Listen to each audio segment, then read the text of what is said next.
প্রথম ও দ্বিতীয় বিয়েটাও টিকল না কলকাতার জনপ্রিয় নায়িকা শ্রাবন্তীর।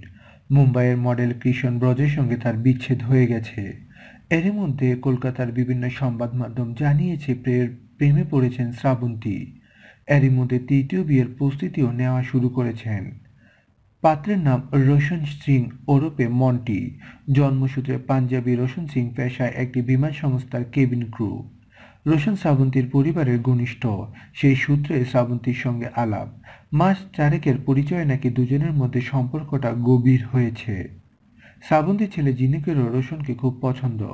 ঘনিষ্ঠ মহলে শ্রাবন্তী আপাতত শুধু এইটুকুই বলেছেন, রোশন ভীষণই ভালো মানুষ। তবে বিয়ের ব্যাপারে সরাসরি কিছু না বললেও টালিপাড়ায় গুঞ্জন রটেছে এই বছরই ফের সাত পাকে বাধা পড়বেন লাস্যময়ী শ্রাবন্তী। উল্লেখ্য, গত 15 জানুয়ারি শ্রাবন্তী তার দ্বিতীয় স্বামীর থেকে মিউচুয়াল ডিভোর্স চেয়ে আলিপুর আদালতে আবেদন করতে যান। পরিচালক রাজীবের সঙ্গে বিচ্ছেদের পর 2018 সালের 10 জুলাই শ্রাবন্তী ও কৃষণের বিয়ে হয়। বিয়ের 3 মাস যেতে না যেতেই তাদের বিচ্ছেদের খবর সামনে আসে। যদিও ঠিক কী কারণে বিচ্ছেদ তা নিয়ে এখনো পর্যন্ত শ্রাবন্তী ও কৃষণ কেউই মুখ খুলেননি।